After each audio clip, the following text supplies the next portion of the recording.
Bismillahirrahmanirrahim. Assalamualaikum warahmatullahi wabarakatuh. Waalaikumsalam warahmatullahi wabarakatuh. Sahabat beriman dimanapun berada, kita jumpa lagi di Ustadz Danu Official Channel. Mudah-mudahan kita semua dalam keadaan sehat dan lindungan Allah Subhanahu wa Ta'ala. Amin. Amin. Ya Rabbal Alamin. Sahabat beriman, kali ini kita ngaji lagi bersama guru kita Pak Ustadz Danu. Assalamualaikum Pak Ustadz. Waalaikumsalam warahmatullahi wabarakatuh. Sehat ya Pak Ustadz? Alhamdulillah. Alhamdulillah. Dan juga bersama sahabat kita Bang J. Assalamualaikum Bang J. Waalaikumsalam Pak Tung. Alhamdulillah.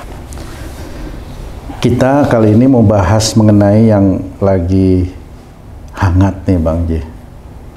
Yang baru-baru ini ada banyak di televisi yang dialami oleh beberapa orang artis sih sebenarnya.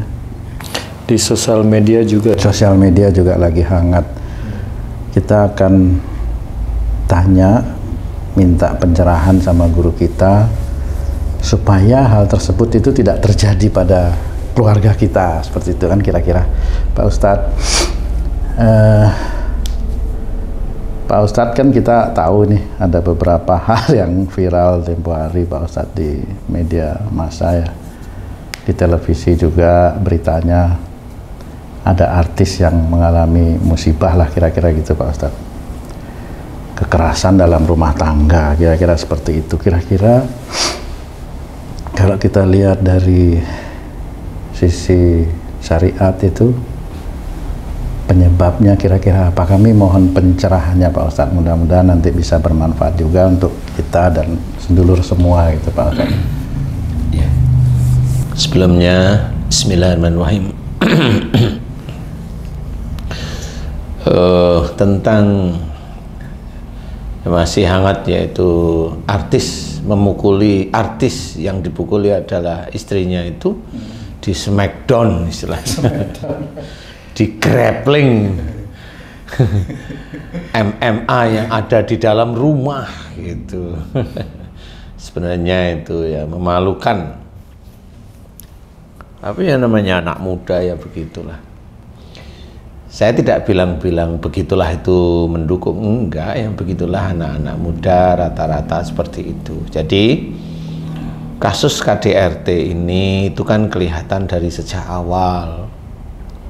Jadi saya tidak tahu persis ya, karena si artis itu saya nggak pernah kenal, cuma saya hanya beberapa kali melihat keadaan yang dulu, kemudian pada saat dia luntang-luntung bawain acara di salah satu televisi yang hebat. Jadi banyak hal sebenarnya. Tidak mungkin sesuatu terjadi itu dari hari itu, tidak mungkin. Sesuatu terjadi itu insya Allah ada sebabnya. Seperti istilahnya turunnya Al-Quran pun ada sebabnya. Jadi kalau turunnya Al-Quran itu ada sebabnya, apalagi persoalan kehidupan sehari-hari pun insya Allah juga ada sebabnya. Kalau saat ini itu ada KDRT, kemudian menurut cerita dari medsos atau TV ada perselingkuhan, di situ memang ada beberapa hal yang bisa kita jadikan pelajaran. Umpamanya pada saat kalau si wanitanya itu kan dari ajang penyanyi berbakat ya istilahnya, memang dengan suara yang bagus, off airnya ya menurut medsos dan TV itu juga besar, penghasilannya besar, sehingga ya punya tabungan yang cukup lah, barangkali miliaran atau puluhan miliar lah ya. Nah kalau yang laki-lakinya saya emang nggak tahu dari mana asalnya. Nggak tahu saya, emang nggak tahu. Karena dulu waktu saya mengamati ya hanya cuma begitu-begitu aja, tampangnya yang ganteng menurut kacamata manusia normal, gayanya ya eksotis, menurut kacamata orang yang senang kan gitu ya. Kalau saya melihat ya biasa, nggak ada eksotisnya, biasa aja. Nah di titik itulah barangkali ada buah pikir dari yang dijodoh-jodohkan oleh netizen, dijodoh-jodohkan oleh orang-orang dekat, itu akhirnya mulai terpikirlah, khususnya yang laki-laki barangkali ya suuzon dikit, karena ini kan secara psikologis akhirnya bisa aja dia mau, karena bisa aja menjadi batu loncatan, atau dia memang mau nikah beneran, wallahu a'lam ya, nggak tahu. Tapi nah pada saat dia mau mikirnya itu ya nggak jelek-jelek amat barangkali menurut laki-lakinya, tapi kayaknya ini punya. Nah dia pasti sudah tahu itu punya, karena setiap hari, setiap saat itu dia tampil berdua di TV itu. Di TV itu pasti pernah tanya, penghasilanmu berapa? Pamannya saya yang laki-laki tanya, penghasilanmu berapa sih sekali manggung? Sebulan berapa kali manggung, kan bisa dihitung. Bisa, ya. Disitulah dia memutuskan, oke, saya mau gitu. Bisa aja ya, bisa aja, karena cara berpikir kan nggak ngerti. Nah dengan kondisi yang seperti itu tidak didasari dengan agama yang dia punyai. Kalaupun dia agama punya, ya sholatnya, ya puasanya, ya baca Qur'annya, tapi kelasnya bagaimana wallahu a'lam, nggak tahu juga sih ya. Tetapi dari agama itu tidak bisa menjadi dasar untuk menaklukkan nafsunya, karena untuk menaklukkan nafsunya itu tidak hanya cuma dia pandai, punya ilmu yang banyak tentang ilmu agama, tetapi dia harus mengerjakan, dia harus menjalankan dari ilmu yang dia punya tersebut. Kalau digoda dengan laki-laki, digoda dengan wanita, bagaimana ilmu kamu menyelesaikan? Kalau wanita digoda dengan laki-laki, bagaimana menyelesaikan? Kalau digoda dengan harta, bagaimana kamu menyelesaikan? Kalau dapat harta, digoda dengan mendapatkan harta, bagaimana kamu menyelesaikan? Kalau digoda mendapatkan harta yang banyak, bagaimana kamu menyelesaikan? Jadi di situ orang-orang yang tahu agama juga kadang-kadang nggak paham kalau dia itu digoda atau diuji oleh Allah Ta'ala. Apalagi kelasnya yang seperti itu. Wallahu a'lam ya, kelas seperti itu ya tidak tampak bahwa dia itu mamanya hijrah, mamanya beneran, wallahu a'lam ya. Sehingga pada saat dia menikah itu mulai euforia. Sehingga baru berapa bulan udah mamanya beliin mobil mewah, tapi mobilnya gimana? Wallahu a'lam, saya nggak tahu gitu loh. Dengan penghasilan seperti itu bisa nggak? Ya kalau dia pengusaha beneran kan harus mikir sebenarnya ya. Dia beli mobil itu mewah itu bisa 4, itu dari mana uangnya ya gitu. Itu juga kalau menurut saya nggak masuk akal. Disitulah saya melihat bahwa ini orang hanya mengumbar nafsunya. Dia ingin tenar, atau dia ingin sama seperti dulu binomo itu kan begitu juga. Ya, siapa itu? Indra Kents yang saat ini sudah di jeruji besi itu kan gitu ya. Jadi dia mencoba untuk begitu memprovokasi orang agar menyukai dia. Ya kali ya sama. Apalagi kehidupan artis yang tidak dibarengi dengan agama yang pas, yang baik, yang benar dan dikerjakan, pasti akan meleset-meleset. Nah di titik itulah mulai dia bermain-main. Mikirnya dia si pasangannya itu dikibulin bisa, tapi ya pasangannya juga kenapa kok bisa KDRT ini ya memang harus banyak difikirkan. Umpamanya sebenarnya pasangan itu dulu sebelum terkenal, walau alam ya biasa-biasa saja, kemudian diuji oleh Allah Ta'ala dengan rezeki yang seperti itu, bagaimana si wanitanya itu, apakah dia tetap lembut hati, dan kalau wanitanya Apakah dengan masih lembut? Bagaimana? Wallahu alam, saya nggak tahu. Bagaimana dengan keluarganya setelah anaknya diizinkan oleh Allah Ta'ala terkenal itu, bagaimana keluarganya? Apakah dibangga-banggain? Kan nggak tahu nih.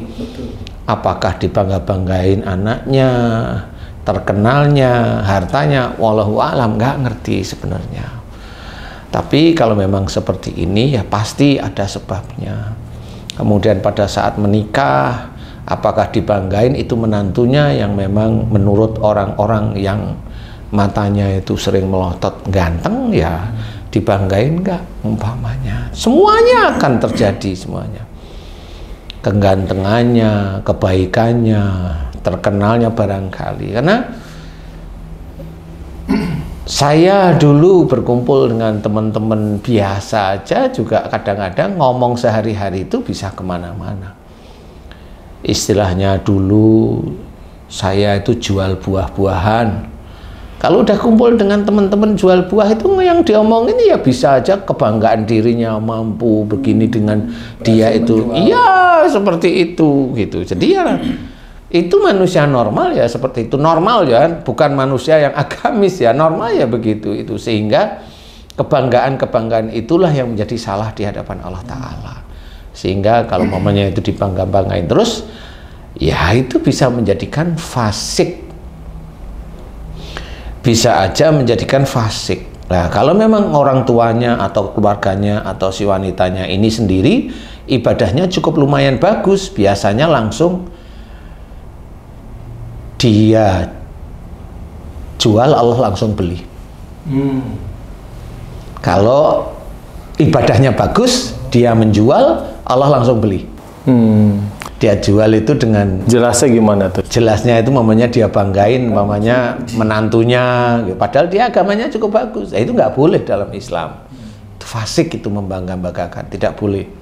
Kemudian diuji dengan harta dari ini, bagaimana dia cerita, itu sebenarnya sudah dicatat oleh Allah Ta'ala. Ya, saya pernah beberapa waktu yang lalu Ustadz menjelaskan jika seorang anak gadis nih, anak wanita mempunyai perilaku kurang baik terhadap orang tua, terutama ayahnya lah, dia akan agak jauh jodohnya, Ustaz.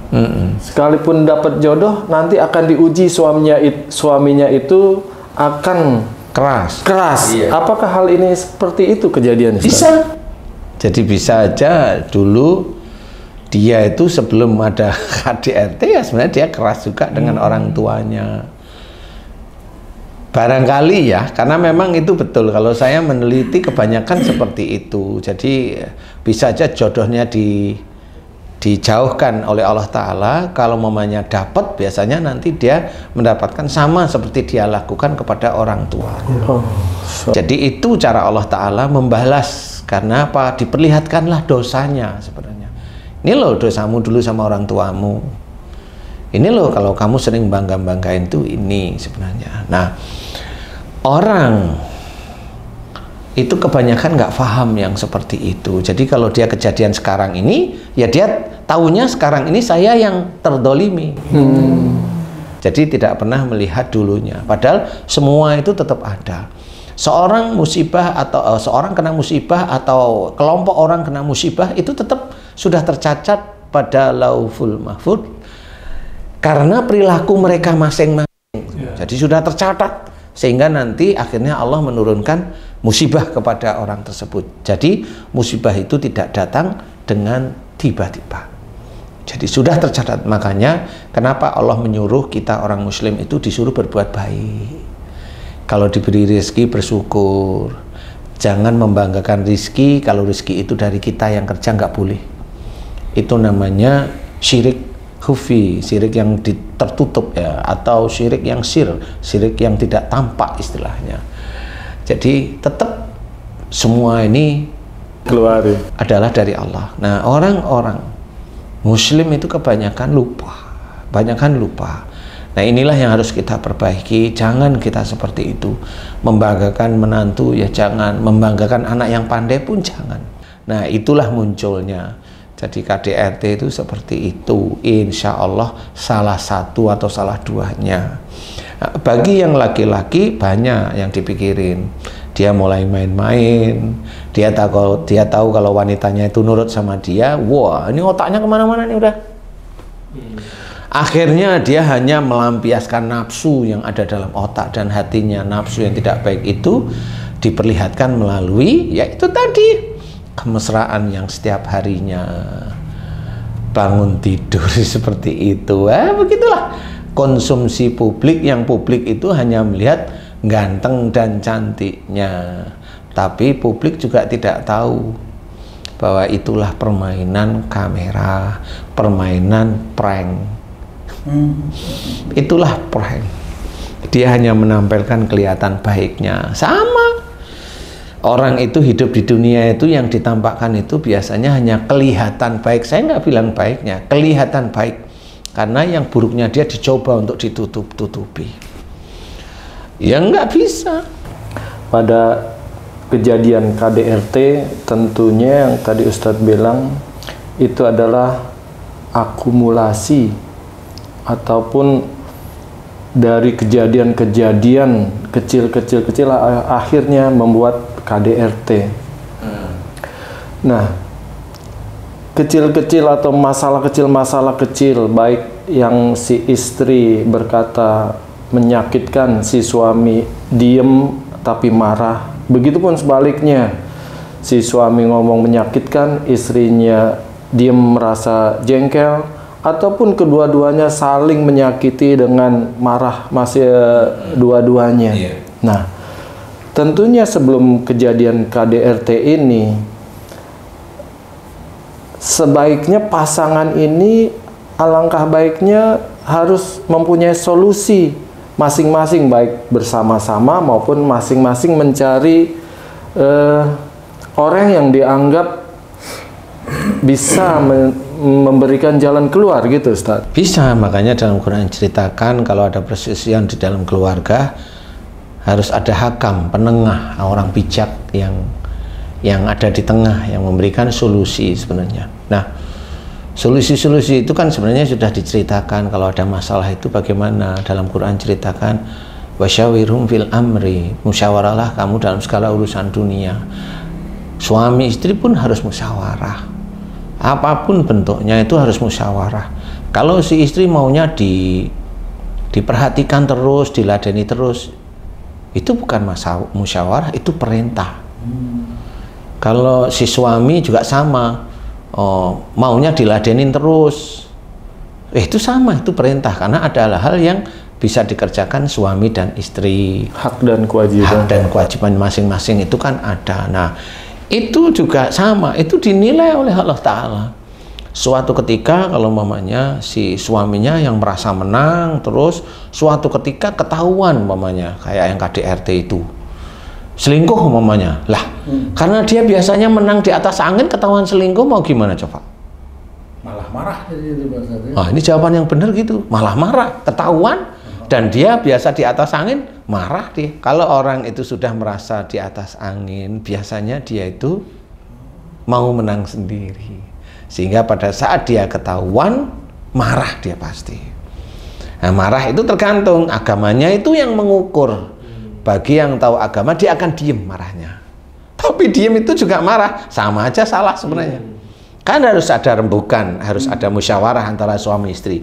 Kamu kok selingkuh, Kak, mamanya.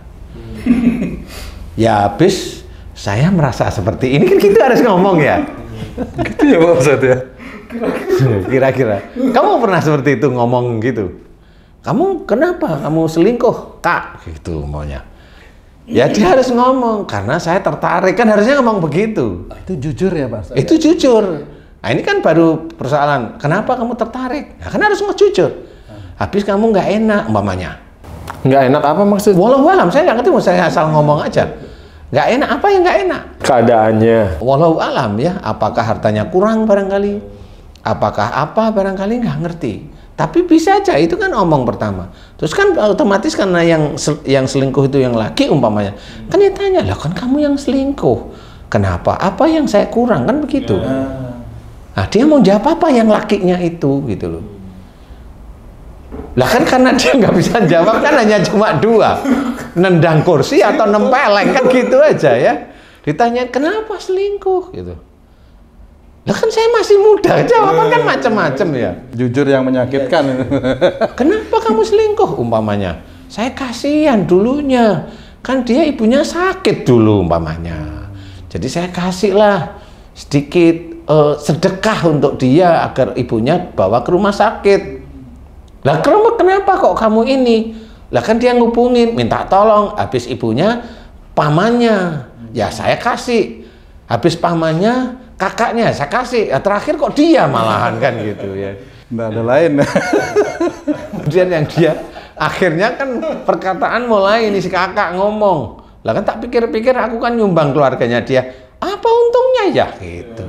Kalau pikirannya jelek kan gitu ya. Saya harus untung juga nih.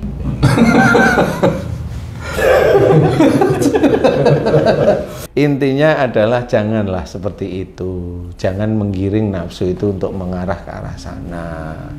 Jadi harus ada ketegasan untuk bilang enggak mau. Ada ketegasan bilang enggak, saya enggak mau.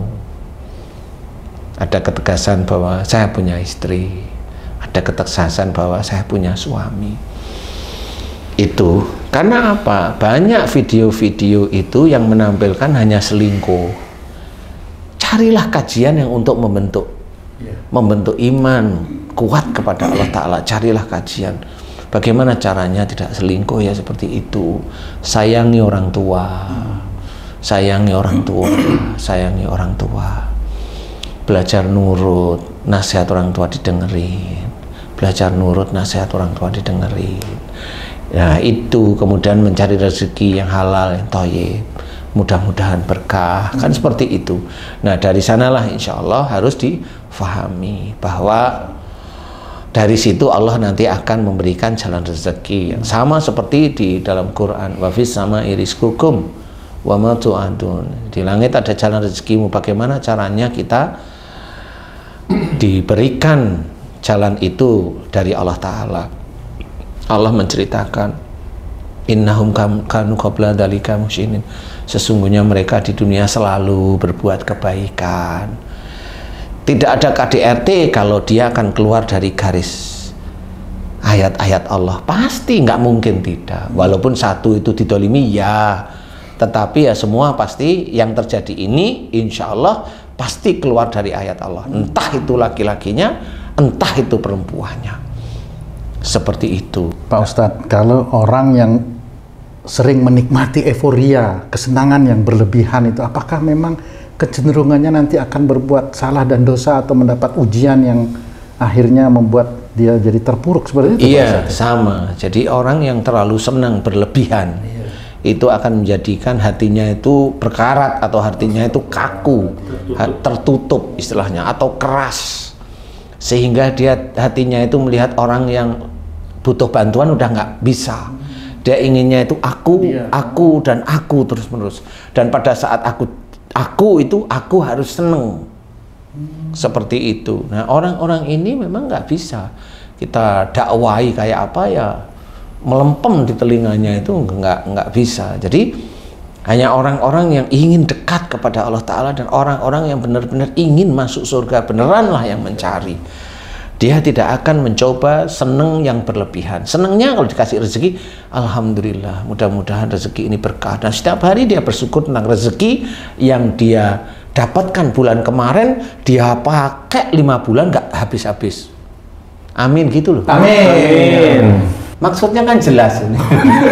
Rezeki yang dia dapat bulan kemarin sampai 5 bulan nggak habis-habis. Maksudnya apa? Rezekinya banyak. Kan dipakai. Gimana sih, Ci? Alhamdulillah, alhamdulillah. Amin, amin. Harusnya gitu ya. Jadi seperti itu dia syukurin terus dari Allah. Nah, rezeki yang bulan sekarang bisa ditabung. Rezeki yang bulan bisa ditabung. Itu boleh seneng karena ini Allah memberikan rezeki kepada kita. Disyukurin aja. Kalau mau menikmati rezeki boleh, tapi nggak usah berlebih, biasa saja. Selama itu punya, selama itu tidak bangga, bukan tidak terlalu ya, tidak bangga dengan rezeki, tidak bangga dengan pekerjaan yang dia kerjakan, insya Allah aman-aman aja. Boleh umpamanya rezekinya besar, tapi minumnya kopinya kapal api umpamanya, ya boleh silakan, walaupun murah meriah tapi kan enak.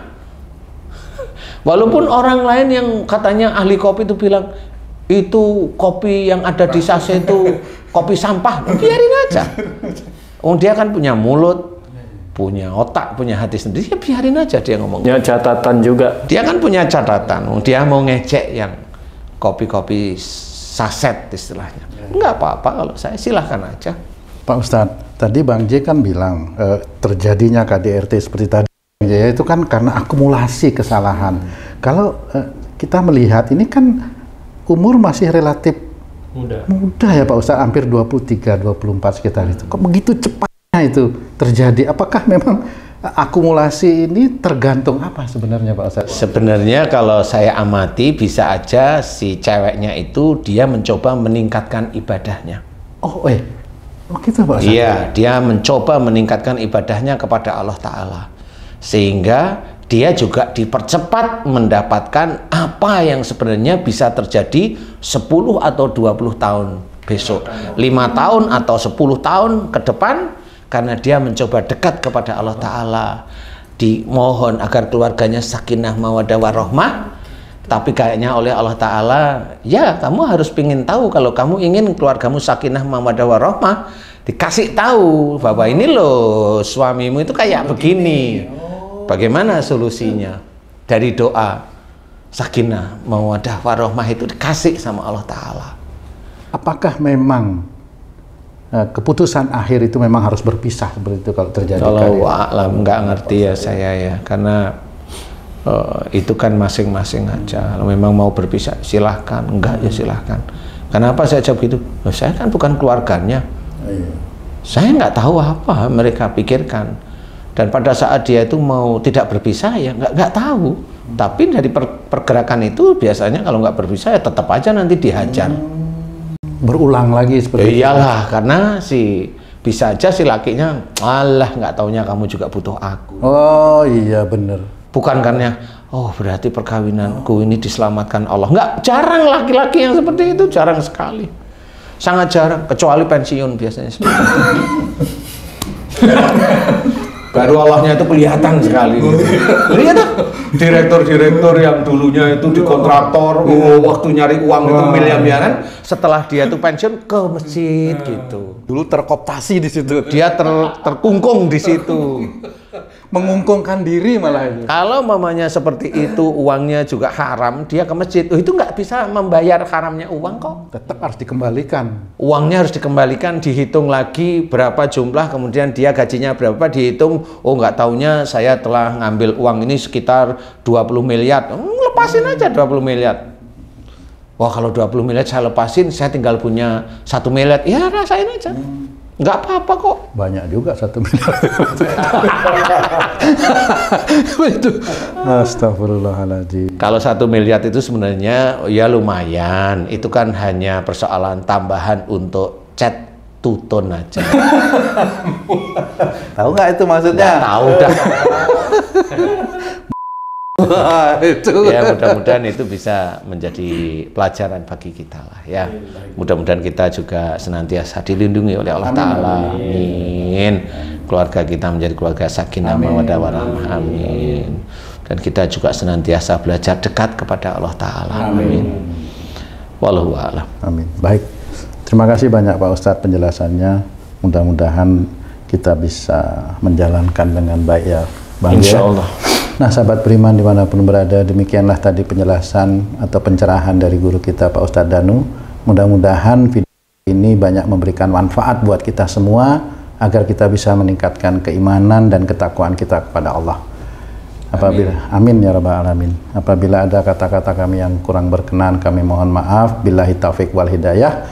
Wassalamualaikum warahmatullahi wabarakatuh. Waalaikumsalam warahmatullahi wabarakatuh.